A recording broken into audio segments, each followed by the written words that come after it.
Dan saudara, kita masih saksikan bersama saat ini proses evakuasi korban dari kecelakaan kereta Bandung Raya dengan kereta Turangga di wilayah Cicalengka, Kabupaten Bandung, Jawa Barat.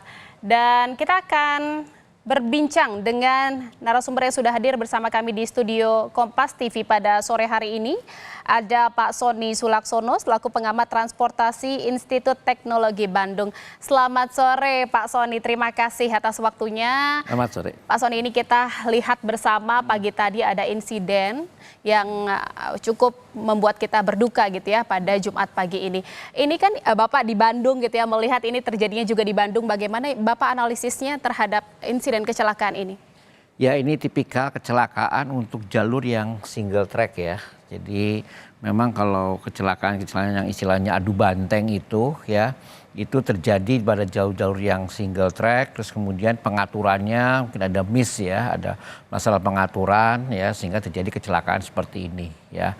Biasanya kalau yang di single track itu kan ada prioritas, mana yang lewat duluan, mana yang harus nunggu gitu ya. Tapi ini ada kejadian ya, saya nggak tahu apakah ada yang duluan, ada yang nunggu, harus nunggu, malah jadi terjadi kecelakaan seperti itu ya. Kalau dari pandangan Bapak ini berarti intinya ada miskomunikasi.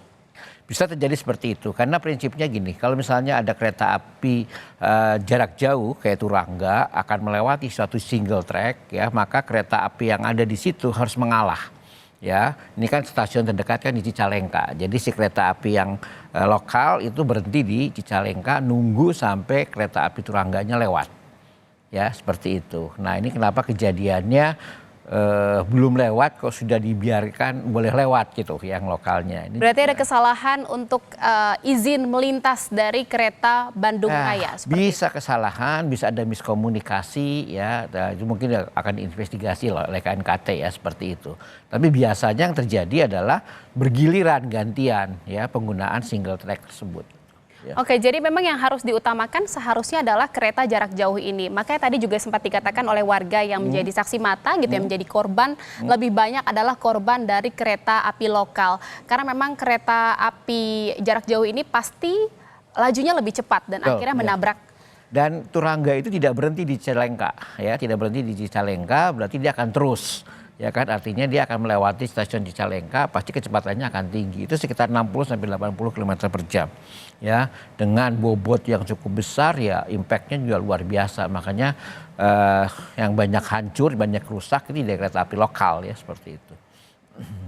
Baik, Pak Sony, ini kita lihat bersama. Pak Sony, di layar kaca Kompas TV saat ini ada situasi terkini di rumah duka salah satu korban tewas dalam insiden tabrakan kereta Bandung Raya dengan kereta Turangga di Cicalengka, Jawa Barat. Dan ini adalah rumah duka masinis dari kereta api.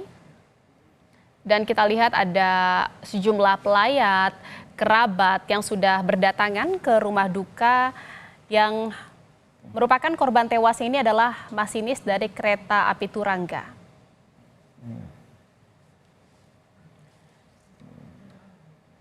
Dan saudara, selain dari korban tewas yang merupakan satu masinis dari kereta api Turangga ini, ada 3 korban lainnya juga meninggal dunia dalam insiden ini. Di antaranya adalah ada asisten masinis, ada seorang pramugara, dan juga ada seorang petugas security yang juga meninggal akibat insiden tabrakan antara kereta Bandung Raya dengan kereta Turangga yang terjadi pada pukul 6:03 waktu Indonesia Barat di wilayah Cicalengka, Jawa Barat. Dan kita lihat bersama saat ini situasi rumah duka salah satu korban tewas dalam insiden tabrakan kereta Bandung Raya dengan kereta Turangga ramai oleh para pelayat yang berdatangan untuk menyampaikan duka mendalam atas insiden yang menyebabkan seorang masinis dari kereta Turangga meninggal dunia. Baik, kita akan lanjutkan perbincangan dengan Pak Sony Sulaksono, pengamat transportasi Institut Teknologi Bandung. Pak Sony, tadi Pak Sony katakan bahwa memang seharusnya kereta lokal ini menunggu terlebih dahulu sampai kereta jarak jauh ini melintas di single track ini. Ini yang menjadi dari pengamatan Bapak ini menjadi masalah nih Pak, yang akhirnya sampai terjadinya dua-duanya melewati dan melintas di jalur yang satu ini, di single track ini. Kenapa Pak? Selain miskomunikasi, mungkin apalagi yang memang menjadi perhatian? Ya, kita masih belum tahu detailnya ya. Apakah karena memang turangganya terlambat, ya, sehingga harusnya jam sekian harus jamnya lewat, atau memang kecepatan dari lokalnya untuk dilepas, ya, atau apa ya? Ya kita tidak bisa mengatakan dengan ini karena harus ada penelitian yang lebih jauh ya seperti itu. Ya, tapi memang di sini riskannya seperti itu ya. Masalah di kereta api jalur tunggal itu kayak itu ya. Jadi benar-benar komunikasi antara kedua belah pihak antara kereta api yang akan melintas di jalur tersebut harus benar-benar bagus gitu. Harus pas. Ya harus dari sinyalnya, dari isyaratnya, kemudian koordinasi antar masinis itu harus ada gitu, harus jelas gitu. Ya ini mungkin pelajaran buat kita juga ya agar segera memperbaiki sistem ini gitu ya. Jadi kan memang ini adalah riskan karena memang jalur tunggal ya, gitu jalur tunggal. Dan ini juga sedang dibangun double track itu rencananya yang memang sekarang dalam proses pembangunan. Ya. Ini artinya memang sejauh ini ya ini adalah salah satu potensi kecelakaan akibat jalur tunggal dia, salah satunya seperti ini gitu ya Pak. Makanya harus disegerakan ya. Kalau kita lihat kan sebenarnya pembebasan lahannya sudah selesai ya di kawasan itu. Ya jadi mungkin bisa disegerakan lah untuk membuat jalur ganda di kawasan itu. Karena yang belum ya tinggal dari Bandung sampai ke arah Cilacap itu belum ada jalur. Semuanya masih jalur tunggal. Padahal frekuensi kereta api jarak jauh relatif tinggi ya, apalagi kan ini musim liburan ya. Kalau masa-masa liburan, libur panjang, bahkan weekend, itu kereta api jarak jauh itu favorit. Ya, kayak Bandung Jogja ya atau Jakarta Jogja lewat Bandung itu banyak sekali orang yang memakai kereta itu. Banyaknya mobilisasi gitu ya dari kereta jarak jauh ini mengharuskan adanya double track. Ya, harus tidak kita single track, ya. tapi nyatanya di jalur selatan ini masih ada yang memang single track gitu ya Pak ya. Betul. Apa sih sebenarnya yang menjadi kendala kenapa di jalur selatan ini masih ada single track padahal di beberapa atau di jalur utara gitu ya kita lihat di jalur selatan Jawa Barat ini masih single track padahal kita lihat di jalur lain sudah pakai atau pasang double track. Ya, kalau untuk jalur Bandung sampai Tasik ya itu memang tidak mudah ya. Kalau buat pemirsa yang pernah naik kereta api ke Jogja dari Bandung itu akan tahu kita harus melewati di daerah Tasikmalaya itu menyusuri bukit. Jadi benar-benar jalurnya itu nempel ke Bukit Batu. Sementara sebelah kirinya jurang gitu. Nah itu sangat tidak mungkin kita buat double track di situ. Ya paling mungkin double tracknya tidak di dekat track yang lama, agak jauh gitu. Ya karena benar-benar nempel di pinggiran bukit itu. Itu salah satu kendala di mana membuat double track di segmen Bandung Tasikmalaya itu tidak mudah gitu. Sampai Banjar itu tidak mudah karena rutenya relatif sangat berat. Tadi kalau kita lihat yang di Cicalengka itu masih sawah kanan kirinya. Ya. Tapi begitu masuk nanti ke daerah Nagrek sudah mulai kanan kirinya tuh kiri jurang kanannya tebing gitu. Nah, itu artinya terkendala oleh medan di lokasi. Selain itu apakah ada lagi kendala yang? Ya sih sebenarnya masalah biaya sih utamanya karena medannya begitu berat berarti si jalur tambahan itu harus cari tempat yang agak leluasa untuk itu gitu. Kan idealnya memang sejajar ya seperti itu. Tapi karena tidak dimungkinkan lahannya harus cari yang agak jauh. Berarti masalah pembebasan lahan dan lain sebagainya. Ya, kalau tadi dilihat kan ini proses evakuasi korban dan badan kereta juga masih berada di lokasi. Ini kan banyak sekali kereta-kereta yang terdampak. Ini kira-kira kalau dilihat oleh Pak Sony, ini akan normal lagi kapan nih Pak? Dan membutuhkan waktu berapa lama karena untuk jalurnya proses tunggal evakuasinya? ya, jadi memang sulit ya. Karena yang karena tidak mungkin kereta kita evakuasi dengan truk, dengan kren, nggak akan kuat gitu ya. Lokomotif itu beratnya sampai 100 ton lebih gitu ya. Jadi itu tidak mudah kita angkat dengan kren biasa. Harus ada kren khusus yang memang di jalur kereta api. Tadi kan ada yang mau didatangkan dari Solo dan Cirebon seperti itu. Nah itu juga mungkin membutuhkan waktu lama. Tapi saya kira SOP dari PT KAI sudah cukup bagus ya. Saya kira besok juga sudah bisa clear ya. 1 atau 2 hari beres. Jadi diperkirakan ya walaupun memang single track ini akan berdampak banyak gitu ya karena memang agak sulit untuk bisa mengalihkan jalur kereta yang lain-lainnya ini diperkirakan 1 sampai 2 hari akan selesai. Karena stasiun terdekat ada di Cicalengka ya, itu cukup dekat ya. Jadi mungkin kereta-kereta yang bermasalah itu bisa kita tarik dulu, taruh di Cicalengka seperti itu ya. Ya saya kira 1-2 hari bisa selesai lah. Kalau dilihat sekarang Pak, posisinya ini kesulitannya apa selain memang berat dari badan kereta ini yang sulit diangkat, apalagi? Ya kalau dari video ini kita tinggal nunggu kerennya itu datang. Oh, ya, nunggu keren. Ya, Solo dan Cirebon itu ya, mungkin itu waktu antar malam atau sore gitu baru datang, ya, baru bisa menarik ya gerbong-gerbong yang kelempar itu gitu. Ya kan itu nggak mungkin ditarik dengan truk. Ya. Tapi Pak balik lagi terkait dengan insiden kecelakaan ini kan adu banteng kita lihat ya. Ini sebelumnya pernah terjadi atau pernah kejadian sebelumnya di tahun berapa mungkin di lokasi atau dengan kasus yang sama gitu di Indonesia? Yang cukup tragis adu banteng itu yang di Bintaro tahun 87 ya, waktu itu daerah kereta api jurusan Rangkas Bitung ya. Itu luar biasa tuh tabrakannya. Waktu zaman itu tahun 87 itu orang masih naik di atas, masih belum tertib seperti sekarang gitu.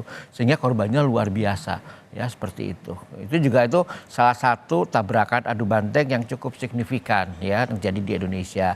Ya ada lagi di mana di Kudus ya atau di mana di Jawa Tengah ya. Itu ada lagi tabrakan seperti itu ya. Ada juga korban meninggal. Tetapi yang paling fenomenal ya itu yang di Bintaro itu yang tahun 87 ya.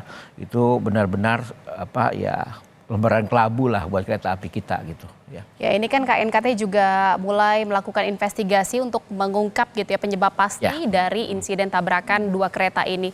Apa saja sih Pak menjadi poin-poin yang harus diperhatikan dalam investigasi kasus ini agar memang terlihat jelas gitu apa penyebabnya dan tidak sampai terulang lagi kejadian serupa. Biasanya SOP dimulai investigasi dimulai dari SOP-nya dulu ya. SOP-nya seperti apa, terus kemudian lihat dari infrastrukturnya ya, kemudian dari pelakunya, dilihat semua aspek karena yang namanya kecelakaan kan pasti ada aspek dari prasarananya ya, ada aspek dari sarananya itu kereta apinya sendiri, kemudian ada aspek dari masalah sinyal dan isyarat yang ada, kemudian ada aspek dari manusianya ya. Saya kira kalau aspek dari cuaca tidaklah ya karena cukup cerah ya saat kejadian, tapi bisa saja ya pada saat itu mungkin di daerah situ masih berkabut atau apa. Ya jadi segala aspek dilihat gitu seperti itu. Tapi intinya KNKT itu melakukan investigasi itu sebagai lesson learn gitu untuk belajar ya, jangan sampai kejadian serupa terjadi lagi ya. Jadi banyak orang menyangka KNKT itu menginvestigasi untuk cari siapa yang salah, tidak ya. KNKT akan menemukan ini masalahnya karena apa ya. Kalau masalah dari SDM, oke, SDM-nya kurangnya di mana ya, misalnya kurang pengalaman atau kurang terlatih atau misalnya mungkin justru sangat terlatih sehingga akhirnya agak terledor. Kemudian dari sisi keretanya seperti apa, dari sistem sinyal dan isyaratnya seperti apa, apakah ada kerusakan sinyal dan isyaratnya atau segala macam. Dilihat semuanya sehingga nanti jadi pelajaran untuk berikutnya, jangan sampai kejadian lagi gitu. Ya ini yang pandangan saya sebagai orang awam nih ya Pak ya, saat kereta atau yang ini kan kita lihat ada kereta turangga ini kereta jarak jauh yang tidak berhenti di Cicalengka gitu ya. Harusnya memang dia dalam laju yang cukup kencang. Terus ada kereta Bandung Raya yang tiba-tiba juga dalam satu lintasan yang sama. Apakah memungkinkan saat kondisi seperti itu ada pengereman yang dilakukan oleh masinis untuk bisa mengantisipasi semakin benturan yang semakin keras atau bagaimana? Saya kira pengereman pasti dilakukan, cuma sangat tidak mungkin untuk berhenti. Karena kereta api tidak seperti mobil yang bisa ngerem mendadak ya. Kalau misalnya kita lihat kecelakaan di perlintasan pintu kereta api, selalu kan mobil atau truk yang tertabrak oleh kereta api keseret ya, entah 50 meter, 100 meter. Artinya proses pengereman dari kereta api itu membutuhkan jarak tertentu. Ya, nah kejadian ini kenapa menjadi luar biasa tabrakan itu karena ya turangganya sendiri tidak cukup waktu untuk menghentikan keretanya. Ya, sehingga menabrak yang lokal ya seperti itu. Jadi kalau masalah pengereman pasti dilakukan gitu, cuma ya terlambat gitu ya. Karena proses pengereman kereta api untuk turangga yang kecepatan 60 km per jam sampai 80 km per jam mungkin butuhkan jarak sampai 100 atau 200 meter untuk benar-benar berhenti gitu. Nah bisa dibayangkan kan itu kan udah Tidak keburu bisa ketemu ya. dadakan, tapi Ya. memang pengereman dilakukan. Pasti dilakukan. Pasti masinis melakukan semaksimal mungkin upayanya untuk bisa Betul, menghindari pasti udah tabrakan melihat tersebut. gitu kan, karena kan jalurnya udah lurus kan, artinya masih sudah ngelihat gitu, tiba-tiba ada kereta di depannya, dia pasti akan melakukan pengereman dan tidak cukup jaraknya untuk berhenti gitu. Ini juga saya masih punya pertanyaan lagi, bagaimana akhirnya ini kan kita lihat benturan cukup keras gitu ya, tapi korban yang ditimbulkan nih ya cukup relatif sedikit gitu ya. Alhamdulillahnya 4 orang yang meninggal dunia. Ini bisa terjadi seperti ini, nanti saya akan tanya analisisnya dari Pak Sony, namun kita harus jeda sejenak Pak Sony. Dan saudara, Breaking News Kompas TV masih akan kembali seusai jeda. Tetaplah di Breaking News Kompas TV.